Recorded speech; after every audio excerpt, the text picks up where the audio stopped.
بسم الله الرحمن الرحيم.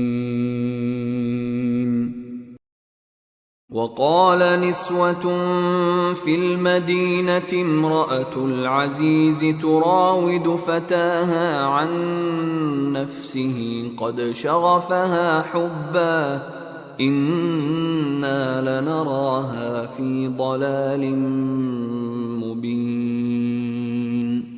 فلما سمعت بمكرهن أرسلت إليهن وأعتدت لهن متكأ وآتت كل واحدة منهن سكينا وقالت اخرج عليهن. فلما رأينه أكبرنه وقطعن أيديهن وقلن حاش لله ما هذا بشرا إن هذا إلا ملك كريم.